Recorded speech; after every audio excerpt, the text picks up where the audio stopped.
Hi friends, welcome back to my channel. ഇന്ന് ഞാൻ egg fried റൈസിൻ്റെ റെസിപ്പിയുമായിട്ടാണ് വന്നിട്ടുള്ളത്. വളരെ ഈസി ആയിട്ട് നമുക്കിതെങ്ങനെ തയ്യാറാക്കിയെടുക്കാമെന്ന് നോക്കാം. അതിനു മുമ്പേ നിങ്ങൾ എൻ്റെ ചാനൽ ആദ്യമായിട്ട് കാണുന്നവരാണെങ്കിൽ ചാനലൊന്ന് സബ്സ്ക്രൈബ് ചെയ്യുക.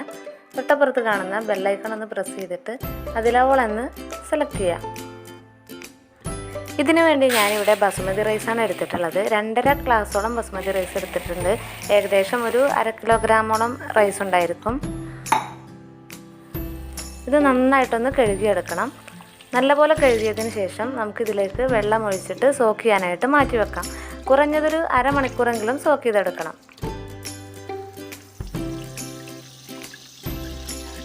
ഇനി നമുക്കിതിലേക്ക് ആവശ്യമായിട്ടുള്ള വെജിറ്റബിൾസൊക്കെ കട്ട് ചെയ്തെടുക്കണം. ഞാനൊരു മീഡിയം സൈസിലുള്ള ക്യാപ്സിക്കമാണ് എടുത്തിട്ടുള്ളത്. അതിൻ്റെ പകുതിയും മാത്രം മതി ഇതിലേക്ക്. അത് ചെറുതായിട്ട് കട്ട് ചെയ്തെടുക്കാം. അതുപോലെ ഒരു മീഡിയം സൈസിലുള്ള ക്യാരറ്റും ചെറുതായിട്ട് കട്ട് ചെയ്തെടുക്കണം. ഇതിലേക്ക് ഒരുപാട് വെജിറ്റബിൾസ് ഒന്നും ചേർക്കുന്നില്ല. എൻ്റെ കയ്യിലുള്ള വെജിറ്റബിൾസ് മാത്രം വെച്ചിട്ടാണ് ഞാൻ തയ്യാറാക്കിയെടുക്കുന്നത്. ഇനി ഇതിലേക്ക് ഒരു ചെറിയ പീസ് കാബേജ് കൂടെ ചേർത്ത് കൊടുക്കാം. ചെറുതായിട്ട് അരിഞ്ഞെടുക്കണം. നിങ്ങളുടെ കയ്യിൽ ബീൻസ് അതുപോലെ സ്പ്രിംഗ് ഓണിയനൊക്കെ ഉണ്ടെങ്കിൽ നിങ്ങൾക്ക് ചേർത്ത് കൊടുക്കാം. അതുപോലെ ഒരു 4-5 അല്ലി വെളുത്തുള്ളി ചെറുതായിട്ട് അരിഞ്ഞെടുക്കണം. ഇനി ഒരു ചെറിയ സവാള ചെറുതായിട്ട് കട്ട് ചെയ്തെടുക്കാം. അതുപോലെ തന്നെ ഒരു പിടി മല്ലിയില വേണം ഇതിലേക്ക്. 1 മണിക്കൂറിന് ശേഷം സോക്ക് ചെയ്യാനായിട്ട് വെച്ചിട്ടുള്ള റൈസ് ഞാൻ വേവിച്ചെടുത്തിട്ടുണ്ട്. ഉപ്പ് ചേർത്ത് വേവിച്ച് ഊറ്റിയെടുക്കുകയാണ് ചെയ്യുന്നത്.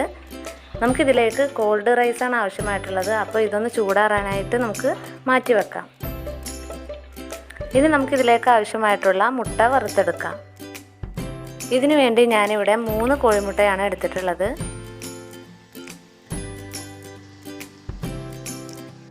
ഇതിലേക്ക് 1/4 ടീസ്പൂണ് കുരുമുളക് പൊടിയും അല്പം ഉപ്പും ചേർത്തിട്ട് നമുക്ക് നന്നായിട്ടൊന്ന് മിക്സ് ചെയ്തെടുക്കാം.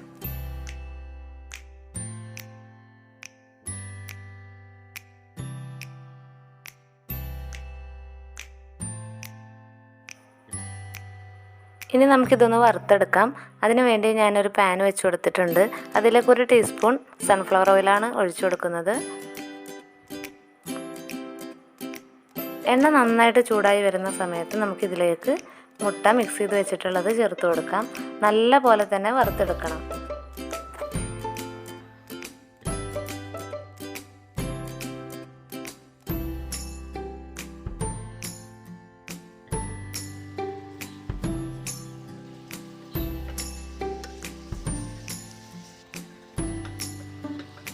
മുട്ട വറുത്ത് മാറ്റി വെക്കാം. ഇനി നമുക്ക് ഇതുപോലെ ഒരു പാൻ വെച്ച് കൊടുക്കാം. അതിലേക്ക് ഒരു 3 ടേബിൾ സ്പൂൺ സൺഫ്ലവർ ഓയിലാണ് ചേർത്ത് കൊടുക്കുന്നത്. ഇനി ഇതിലേക്ക് നമ്മൾ കട്ട് ചെയ്ത് വെച്ചിട്ടുള്ള ക്യാരറ്റാണ് ആദ്യം ചേർത്ത് കൊടുക്കുന്നത്. നല്ലതുപോലെ തന്നെ വഴറ്റി കൊടുക്കാം. ക്യാരറ്റ് ഏകദേശം പകുതിയിലധികം വെന്ത് വരുന്ന സമയത്ത് നമുക്കിതിലേക്ക് കട്ട് ചെയ്ത് വെച്ചിട്ടുള്ള സവാളയും അതുപോലെ തന്നെ വെളുത്തുള്ളിയും ചേർത്ത് കൊടുക്കാം.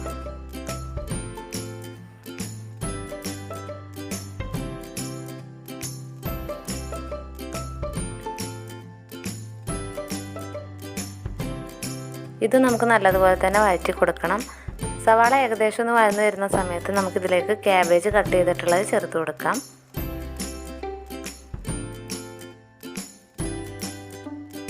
ക്യാബേജും ഏകദേശം ഒന്ന് വെന്ത് വരുന്ന സമയത്ത് നമുക്കിതിലേക്ക് കട്ട് ചെയ്ത് വെച്ചിട്ടുള്ള ക്യാപ്സിക്കം ചേർത്ത് കൊടുക്കാം. എന്നിട്ട് വീണ്ടും നല്ലതുപോലെ തന്നെ വഴറ്റി കൊടുക്കാം. ഒരു പകുതിയോളം വേവായി വരുന്ന സമയത്ത് നമുക്കിതിലേക്ക് ആവശ്യമായിട്ടുള്ള ഉപ്പ് ചേർത്ത് കൊടുക്കാം.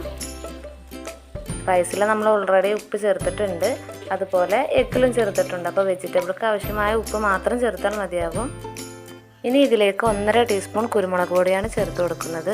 അതിൻ്റെ റോസ്മെല്ലൊന്ന് മാറുന്നത് വരെ വഴറ്റി കൊടുക്കാം. അതുപോലെ 2 ടീസ്പൂണോളം സോയാ സോസും ഒരു 1.5 ടീസ്പൂണോളം ചില്ലി സോസും ചേർത്ത് കൊടുക്കുന്നുണ്ട്. ഒന്ന് നന്നായിട്ട് തന്നെ വഴറ്റി കൊടുക്കാം. ഇനി നമുക്കിതിലേക്ക് നേരത്തെ നമ്മൾ വറുത്തെടുത്ത് വെച്ചിട്ടുള്ള മുട്ട ചേർത്ത് കൊടുക്കാം. എന്നിട്ട് എല്ലാം കൂടെ നല്ലതുപോലെ ഒന്ന് മിക്സ് ചെയ്തെടുക്കാം. അതുപോലെ തന്നെ ഇതിലേക്ക് നമ്മൾ നേരത്തെ കട്ട് ചെയ്ത് വെച്ചിട്ടുള്ള മല്ലിയില ഒരു പിടിയോളം ചേർത്ത് കൊടുക്കാം. ഇനി നമുക്ക് ഫ്ലെയിം ഓഫ് ചെയ്യാം. ഇനി ചൂടാറിയിട്ടുള്ള റൈസ് ചേർത്ത് കൊടുക്കാം. മുഴുവനായിട്ടും ചേർത്ത് കൊടുക്കാം.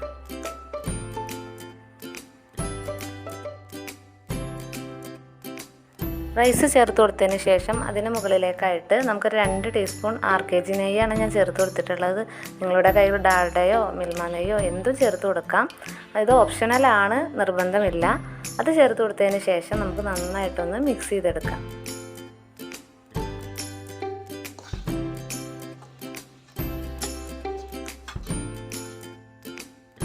ഇപ്പോൾ നന്നായിട്ട് തന്നെ മിക്സ് ചെയ്തെടുത്തിട്ടുണ്ട്. അപ്പോൾ നമ്മുടെ ടേസ്റ്റി ആയിട്ടുള്ള വളരെ ഈസി ആയിട്ടുള്ള എഗ്ഗ് ഫ്രൈഡ് റൈസ് ഇവിടെ റെഡി ആയിട്ടുണ്ട്. വളരെ എളുപ്പമല്ലേ ഉണ്ടാക്കാനായിട്ട്. നിങ്ങൾ തീർച്ചയായിട്ടും ഒന്ന് ഉണ്ടാക്കി നോക്കുക. നിങ്ങൾക്ക് ഈ റെസിപ്പി ഇഷ്ടമായിട്ടുണ്ടെങ്കിൽ തീർച്ചയായിട്ടും ലൈക്ക് ചെയ്യുക, ഷെയർ ചെയ്യുക, സബ്സ്ക്രൈബ് ചെയ്യുക. സബ്സ്ക്രൈബ് ബട്ടൻ്റെ തൊട്ടപ്പുറത്ത് കാണുന്ന ബെല്ലൈക്കൺ പ്രസ് ചെയ്തിട്ട് അതിലോളെന്ന് സെലക്ട് ചെയ്യുക.